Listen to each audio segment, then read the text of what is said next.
আজকে আমরা পড়বো হচ্ছে অনুঘটক। তো প্রথমে আর কি বলি অনুঘটক ব্যাপারটা কি। দেখো অনুঘটক মানে তোমরা এটা ছোটবেলা থেকেই হয়তো বিভিন্ন সময় বিজ্ঞান পড়ার ক্ষেত্রে বা রসায়ন পড়ার ক্ষেত্রে এটা পড়ে এসছো, যে কোনো একটা বিক্রিয়া সেটা এমনি নর্মালি যেভাবে হয় বা নর্মালি যতটা টেম্পারেচারে বা যতটা সময় নিয়ে হবে, অনুঘটক এমন একটা পদার্থ যেটাকে ওর মধ্যে দিলে কি হবে, ওই বিক্রিয়াটার যে টেম্পারেচার যতটা বেশি লাগছিল তার চেয়ে অনেক কম টেম্পারেচারে হয়ে যাবে, অথবা আমরা এমন ভাবে বলতে পারি যে বিক্রিয়াটা খুব স্পিড আপ হবে, মানে খুব তাড়াতাড়ি বিক্রিয়াটা হয়ে যেতে পারে। কেন এরকমটা হয়? এটা একটা সাধারণ ধারণা যে আমাদের রিঅ্যাক্ট্যান্ট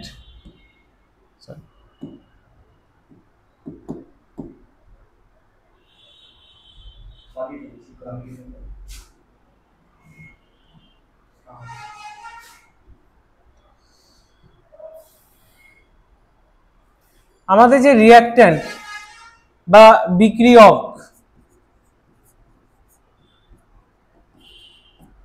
আর এটা বিক্রিয়াজাত বা প্রোডাক্ট, ঠিক আছে, বিক্রিয়াজাত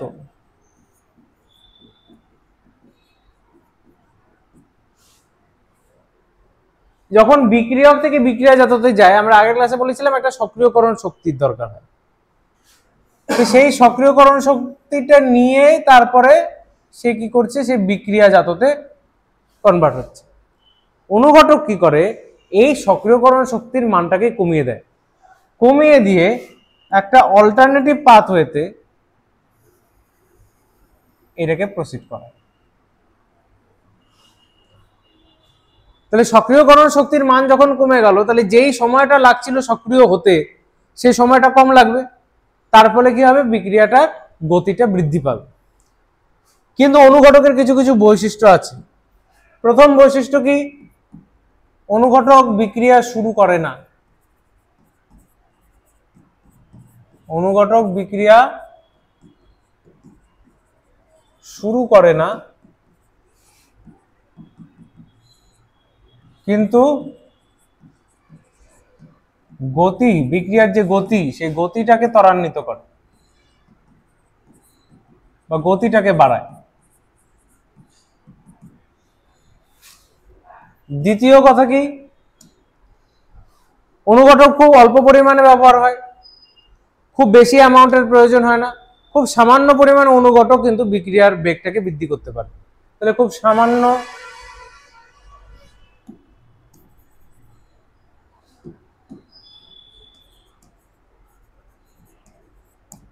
সামান্য পরিমাণে ব্যবহৃত হয়।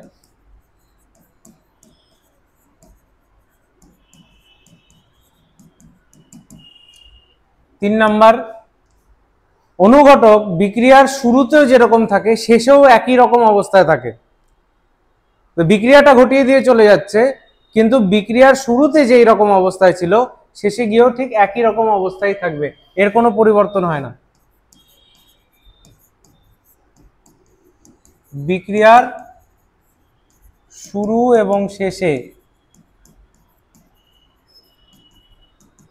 একই অবস্থায় থাকে।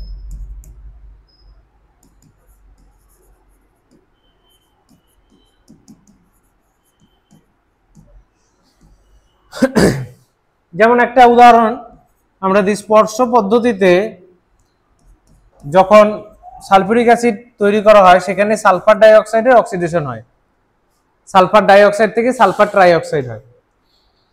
এইখানে একটা আমাদের অনুঘটক ইউজ করা হয় ভ্যানাডিয়াম পেন্টক্সাইড, V2O5। প্রথমে কি হয়, V2O5 নিজে সালফার ডাইঅক্সাইডটাকে সালফার ট্রাইঅক্সাইডে অক্সিডাইজ করে নিজে রিডিউসড হয়, নিজে বিজারিত হয় V2O4। এখানে অক্সিডেশন স্টেট কত, +5 ছিল ভ্যানাডিয়ামের, এখানে হয়ে যায় +4, সরি +4।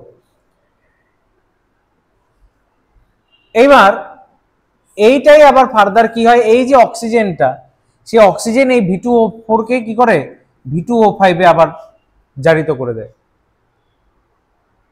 আমরা ওভারঅল রিঅ্যাকশনটা শেষে গিয়ে হয়তো দেখি যে সালফার ডাইঅক্সাইডের সাথে অক্সিজেন মিলে এখানে কি হচ্ছে সালফার ট্রাই অক্সাইড, এটা 2 মলিকিউল ধরে নিই, ব্যালেন্সড ইকুয়েশন। কিন্তু আলটিমেট রিয়াকশনটা কি হচ্ছে, আলটিমেট রিয়াকশনটা কিন্তু আমাদের ভ্যানাডিয়াম পেন্টঅক্সাইডটা এখানে ইউজ হচ্ছে, কিন্তু বিক্রিয়ার শুরুতেও যেরকম অবস্থায় ছিল শেষে গিয়েও ঠিক একই অবস্থায় রয়ে যাচ্ছে, কোনো পরিবর্তন হচ্ছে না। তবে অনুঘটক বিক্রিয়ায় অংশগ্রহণ করে না এইটা কিন্তু ভুল, এই ধারণা যদি কারো থাকে এটা ভুল। অনুঘটক বিক্রিয়ায় অংশগ্রহণ করে, কিন্তু বিক্রিয়ার শুরুতে যেরকম থাকে শেষটায় গিয়েও একই জায়গায় সে আর কি পৌঁছে যায় বা একই জায়গায় ফিরে আসে। সেই জন্য আমরা ওভারঅল জিনিসটাকে সেইভাবে হয়তো বুঝতে পারি না। আর একটা কি না, সক্রিয়করণ শক্তিটাকে কমিয়ে দেয়, কমিয়ে দিয়ে বিক্রিয়ার বেগটাকে ত্বরান্বিত করে।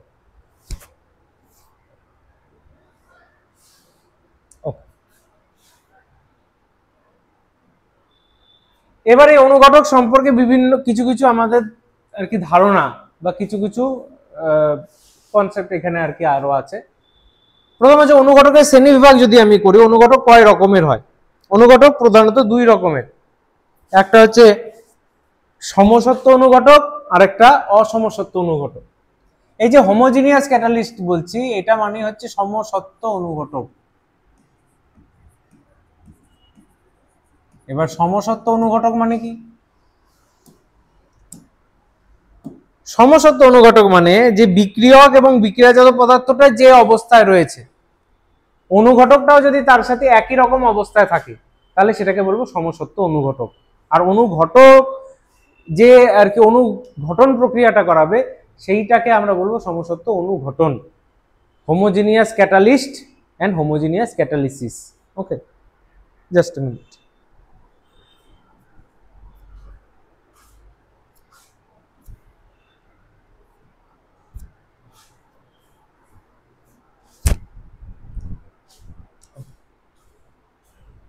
তো কিরকম ব্যাপারটা মনে করো,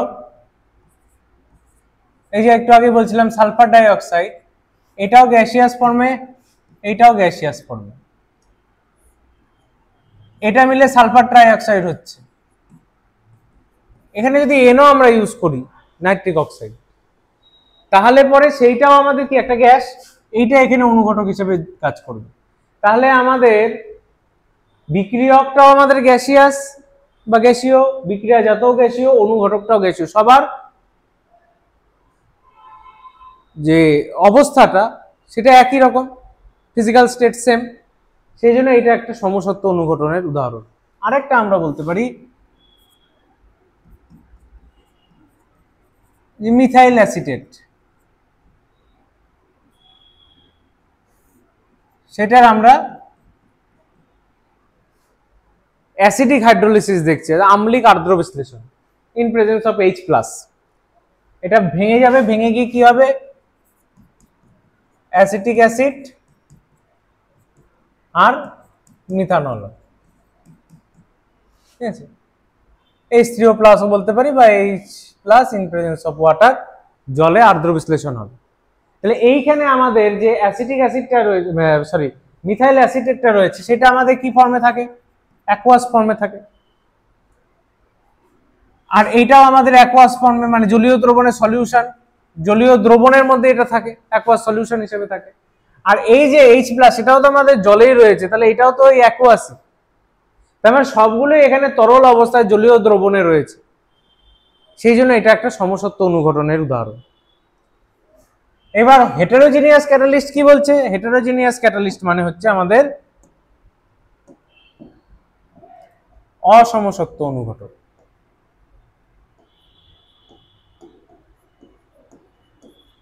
অসমসত্ব অনুঘটক কি? এই যে একটু আগে আমরা দেখলাম same reaction, sulphur dioxide in presence of oxygen oxidise হয়ে সালফার ট্রাই অক্সাইড হচ্ছে। এইটা যদি আমাদের ভ্যানাডিয়াম পেন্টঅক্সাইডের প্রেজেন্সে হয় তাহলে এটা একটা কম্পাউন্ড সলিড,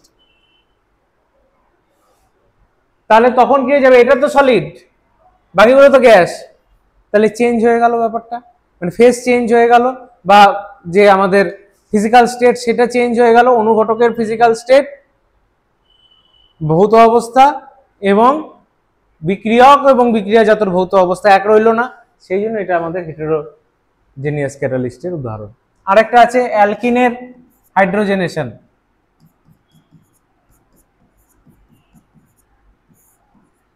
প্যালাডিয়াম নিকেল বা প্যালাডিয়াম বা নিকেল বা প্ল্যাটিনাম যাই দিই না কেন, এগুলোর সাথে আমাদের হাইড্রোজেন যদি আর কি দিই, তাহলে এখান থেকে কি হয়, হাইড্রোজেনেশন হয়ে অ্যালকিনটা অ্যালকেন হয়ে যায়, তাই তো? তাহলে এইখানে এই অ্যালকিনটাও তো কি গ্যাস, অ্যালকেনটাও গ্যাস, কিন্তু এই যে এই সাবস্টেন্স আমি এখানে হাইড্রোজেন কিন্তু বিক্রিয়কই একটা, তাহলে সেই হাইড্রোজেনটাও তো গ্যাস, কিন্তু বাকি ক্যাটালিস্ট যেটা প্যালাডিয়াম নিকেল প্ল্যাটিনাম এটা কি, এটা তো আমাদের সলিড, তাই না? তাহলে এইটাও আমাদের কি হলো, একটা অসমসত্ব অনুঘটকের উদাহরণ। এবার নেক্সট হচ্ছে প্রোমোটার। প্রোমোটার মানে কি? প্রোমোটার মানে হচ্ছে উদ্দীপক। কিছু কিছু ক্ষেত্রে কিরকম হয়, ধরে নাও যেমন হেবার প্রসেসে যখন নাইট্রোজেন এবং হাইড্রোজেন মিলে আমাদের অ্যামোনিয়া ফর্ম করছে, তখন অনুঘটকটা ওখানে আয়রন। এবার সেই অনুঘটকের ক্রিয়াটাকে যদি আর কি উদ্দীপিত করতে চায় কেউ, অনেক সময় অনুঘটকের ক্রিয়াটাকে ইটসেলফ উদ্দীপনা দিতে হয়, সেই ক্ষেত্রে আমাদের উদ্দীপকটাকে কাজে লাগে, যে অনুঘটকের অনুঘটক আর কি।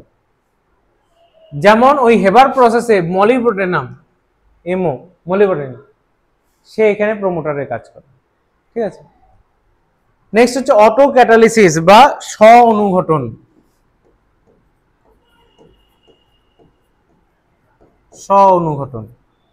যেমন আমাদের অক্সালিক অ্যাসিড, এইটা যদি in presence of potassium permanganate আমরা আর কি ইউজ করি, তাহলে সেইখান থেকে আমাদের কি হয়, পটাশিয়াম পারম্যাঙ্গানেট এখানে অক্সিডেশন স্টেট ছিল +7, সেটা রিডিউসড হয়ে যায় আমাদের +2 স্টেটে, আর এই অক্সালিক অ্যাসিড এইটা আমাদের হয়ে যায় কার্বন ডাই অক্সাইডে অক্সিডাইজ। এইখানে এই যে ম্যাঙ্গানিজ 2+, এটা আমরা টাইট্রেশন করে থাকি, তো এখানে প্রথমে কি হয়, প্রথমে যে ম্যাঙ্গানিজ 2, প্রথমে বিক্রিয়ার বেগটা অত বেশি থাকে না, যত ধীরে ধীরে ম্যাঙ্গানিজ 2+ তৈরি হতে থাকে তত বিক্রিয়ার বেগ বাড়তে থাকে। তার মানে যেই সব বিক্রিয়াতে বিক্রিয়াজাতই একটা আমাদের কি হিসেবে ব্যবহৃত হচ্ছে, বিক্রিয়াজাতই একটা অনুঘটক হিসেবে কাজ করছে, সেটাকে আমরা বলছি, মানে বিক্রিয়াজাতের মধ্যে কোনো একটি, তাহলে সেইটাকে আমরা বলছি যে স্ব অনুঘটন বা অটো ক্যাটালিসিস। আর ক্যাটালিটিক পয়জন কি? ক্যাটালিটিক পয়জন মানে হচ্ছে অনুঘটক বিষ, মানে যারা অনুঘটকের প্রক্রিয়াটাকে বা অনুঘটকের যে অনুঘটন প্রক্রিয়াটা সেইটাকে আটকে দেয়, ঠিক আছে, বা সেইটাকে আর কি ত্বরান্বিত করার জায়গায় মন্দীভূত করে, তাদেরকে বলা হয় হচ্ছে অনুঘটক বিষ, ঠিক আছে? বেশ, এবার নেক্সট আমরা আসবো হচ্ছে উৎসেচকের অনুঘটন ক্রিয়া। উৎসেচক আমাদের বায়োলজিক্যালি ইম্পর্টেন্ট অনুঘটক, মানে আমাদের শরীরের মধ্যে যেসব বিক্রিয়া বা প্রক্রিয়াগুলো চলে, সেই শারীরবৃত্তীয় প্রক্রিয়াগুলোর ক্ষেত্রে অনুঘটক হিসেবে কাজ করে উৎসেচক। এই উৎসেচকের অনুঘটন ক্রিয়ার কিছু বৈশিষ্ট্য রয়েছে, কিরকম? যেমন প্রথম হচ্ছে সিলেক্টিভিটি, একটা নির্দিষ্ট উৎসেচক একটা নির্দিষ্ট বিক্রিয়ার ক্ষেত্রেই খুব ভালোভাবে কাজ করতে পারবে। যেমন মল্টেজ, অ্যামাইলেজ,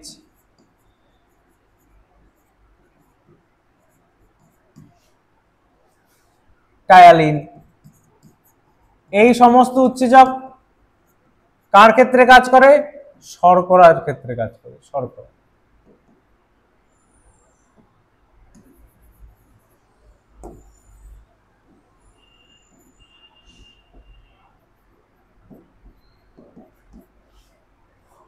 আবার পেপসিন, ট্রিপসিন, ইরেপসিন এগুলো প্রোটিনের ক্ষেত্রে কাজ করে, লাইপেজ ফ্যাটের ক্ষেত্রে কাজ করে। তাহলে এটা খুব সিলেক্টিভ, কখনো এরকম হবে না মল্টেজ প্রোটিনের উপরে কাজ করবে, তা হবে না। এই যে এদের সিলেক্টিভিটি, এই সিলেক্টিভিটিটা নিয়ে এবং এদের কার্যকারিতা নিয়ে আমাদের এমিল ফিশার একটা মতবাদ দিয়েছিলেন, আমরা পরে আসছি ওটাতে।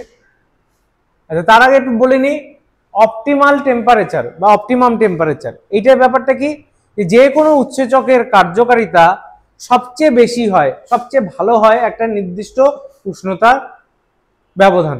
কত? যেটা ওই 37°C থেকে 40°এর মধ্যে আমাদের বডি টেম্পারেচারের মধ্যেই মোটামুটি থাকে কম বেশি। তো এই টেম্পারেচারে উৎসেচকের কার্যকারিতাটা খুব ভালো হয়।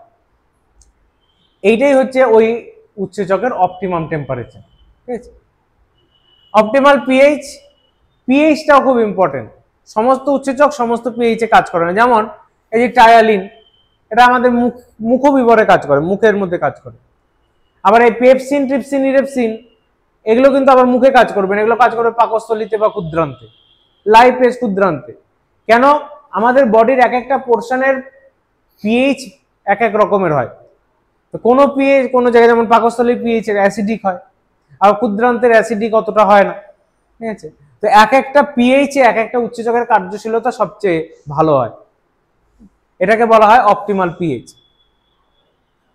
নেক্সট আমরা আসছি যেটা বলছিলাম লক অ্যান্ড কি মডেল বা লক অ্যান্ড কি থিওরি। ইনি হচ্ছেন সেই বিখ্যাত ব্যক্তি এমিল ফিশার। সে এমিল ফিশারের যে মতবাদ ছিল সেটাই আর কি লক অ্যান্ড কি মডেল। ব্যাপারটা কিরকম? যেমন একটা পার্টিকুলার তালা খুলতে একটা পার্টিকুলার চাবি লাগে, নির্দিষ্ট চাবি ছাড়া নির্দিষ্ট তালা খোলা যায় না। ঠিক একই রকম এই নির্দিষ্ট সাবস্ট্রেট নির্দিষ্ট উৎসেচকের মধ্যে এসে জড়ো হয়। উৎসেচক, প্রত্যেকটা উৎসেচকের একটা অ্যাক্টিভ সাইট থাকে। এটা মনে করে যে এই জায়গাটা, এটা হচ্ছে এই উৎসেচকের অ্যাক্টিভ সাইট। এবার এই জায়গাটায় যখন এসে আমাদের সাবস্ট্রেটটা লেগে যাবে, ঠিক আছে, তখন কি হবে? এর মধ্যে একটা নির্দিষ্ট সাবস্ট্রেটে এসে লাগতে পারবে, যেটা শেপটা এরকম। এর মধ্যে যদি আমি চাইতাম একটা গোল সাবস্ট্রেটকে ফিট করতে, ফিট হবে কোনোদিনও? এই জায়গাটায় যদি আমি চাই একটা গোল সাবস্ট্রেটকে ফিট করতে, ফিট হবে? পুরোপুরিভাবে ফিট কোনোদিনই হবে না। বা এখানে যদি এরকম চাই যে একটা চৌকো সাবস্ট্রেট ফিট হবে, কোনোদিনই হবে না। তার মানে একটা নির্দিষ্ট এই যে শেপটা, অ্যাক্টিভ সাইটের যে শেপটা, সেই শেপের সাথে ওকে খাপ খাওয়াতে হবে বা সেই রকম হতে হবে, তাহলেই ওখানে ফিট হবে। সেইটাই আর কি ফিশার বলেছিলেন যে যেমন একটা নির্দিষ্ট তালার মধ্যে নির্দিষ্ট চাবি দিয়ে খোলা যায়, ঠিক সেরকমই একটা নির্দিষ্ট বিক্রিয়ক একটা নির্দিষ্ট উৎসেচকের মধ্যে গিয়েই লাগবে, তাছাড়া কিন্তু এই উৎসেচকের ক্রিয়াশীলতাটা কার্যকরী হবে না। পরবর্তীতে আরেকটা মতবাদ এক্ষেত্রে উঠে আসে, সেটা হচ্ছে ইনডিউসড ফিট মডেল। সেটা সম্বন্ধে অতটা ইন ডিটেলসে আমাদের এখানে না জানলেও হবে। এটাও কি বলছে যে একটা ইন্ডাকশন হবে, অর্থাৎ ফিট হতে হবে। যে উৎসেচকের কার্যকারিতাটা এখানে আমরা দেখব, সেই উৎসেচকের কার্যকারিতার জন্য মানে যে সাবস্ট্রেটটা এখানে আসবে উৎসেচকের সাথে লাগবে, সেই সাবস্ট্রেটটা ওরকম ভাবে উৎসেচকের মধ্যে ফিট হয়ে যাবে, এবং সেইটা ফিটিংটা ঠিক হওয়ার জন্য উৎসেচক নিজের যে স্ট্রাকচারাল কিছু মডিফিকেশন এখানে আনতেই পারে। তো যাই হোক, ইনডিউসড ফিট মডেলটা আমাদের অত ইম্পর্টেন্ট না। লক অ্যান্ড কি মডেলটা অনেক সময় আসে, কেমিস্ট্রিতে হয়তো অতটা আসে না, বায়োলজিতে তোমরা এটা পড়বে, ঠিক আছে, সেখানে হয়তো একটু ইম্পর্টেন্ট হতে পারে। তো এখানে জাস্ট জানার জন্য এটা বলা। তো উৎসেচকের সম্বন্ধে যাবতীয় যা কিছু, আরেকটা কথা এখানে আমাদের একটু বলতে হবে। আরেকটা কি? সেটা হচ্ছে অসমসত্ব অনুঘটন। অসমসত্ব অনুঘটন এইটা কিভাবে হয়?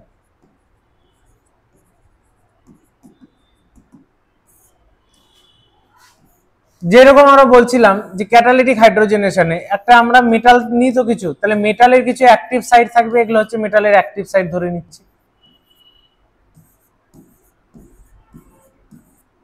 এবার এর মধ্যে কি থাকে? হাইড্রোজেন অ্যাডজর্ব হয়ে থাকে। আমরা বিক্রিয়াটা কি বলেছিলাম? অ্যালকিন, তার সাথে হাইড্রোজেনের বিক্রিয়া হচ্ছে hydrogenation in presence of metal. এটা নিকেল হতে পারে, প্যালাডিয়াম হতে পারে, প্ল্যাটিনাম হতে পারে, এবং সেখান থেকে আমাদের আলটিমেটলি কি হচ্ছে? অ্যালকেন এটা তৈরি হচ্ছে। তাহলে কি হয়? প্রথমে এখানে এই হাইড্রোজেনগুলো বসে থাকে, তাই তো? হাইড্রোজেনগুলো এরকম ভাবে হয়তো এসে বসে থাকে এবং অধিশোষিত হয়ে থাকে, সোজা কথা এরকম ভাবে অধিশোষিত হয়ে থাকে। এর উপরে কি হয়? আস্তে আস্তে এই যে গ্যাসীয় সাবস্ট্রেটটা বা বিক্রিয়কটা অ্যালকিন সে এসে ব্যাপিত হয়। তার মানে CH2 ডবল বন্ড CH2 এরকম ভাবে আসে। আর একটু ভালো করে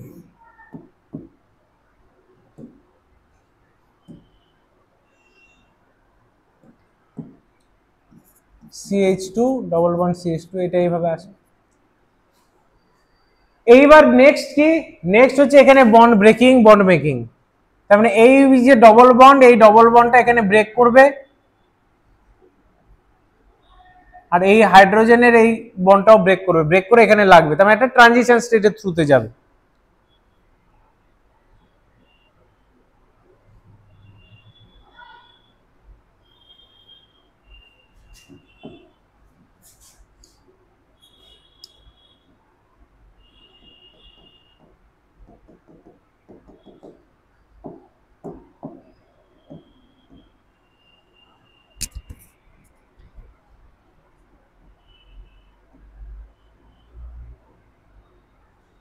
এরকম একটা ট্রানজিশন স্টেটের থ্রুতে যাবে। তারপর কি হবে, এই যে ট্রানজিশন স্টেট, এই ট্রানজিশন স্টেটটা পার হয়ে গেলেই এই হাইড্রোজেনের বন্ডটা ভেঙে যাবে এবং এটা কার্বনের সাথে জুড়ে যাবে।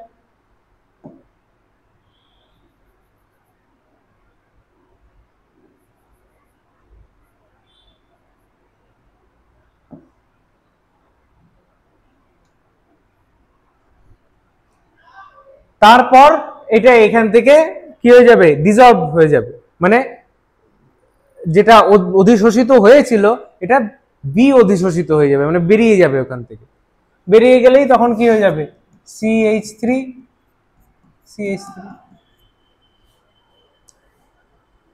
তাহলে প্রথমে এখানে অধিশোষিত হয়েছিল, তারপরে এই বিক্রিয়কটা এখানে আসলো, বন্ড ফরমেশন হলো, বন্ড সম্পূর্ণ তৈরি হলো, তারপরে আবার বি অধিশোষিত হয়ে বা এখান থেকে ডিসঅপশন হয়ে বেরিয়ে চলে গেল। এই হচ্ছে আমাদের অসমসত্ব অনুঘটনের এই প্রকারের আর কি প্রক্রিয়া, যে সারফেসটাও দেয়, যে অনুঘটকটা আমরা ইউজ করি সে অ্যাকচুয়ালি সারফেসটা দেয় এই বিক্রিয়াটা হওয়ার জন্য। তো অনুঘটকের যাবতীয় যা কিছু এই ভিডিওতে আমরা খুব কনসাইজলি আলোচনা করে ফেললাম। নেক্সট ক্লাসে রাসায়নিক গতিবিদ্যার নিউমেরিক্যাল প্রবলেমস আমরা কিছু আলোচনা করব। ঠিক আছে, আজকের মতন ক্লাসটা এখানেই শেষ হলো। Thank you.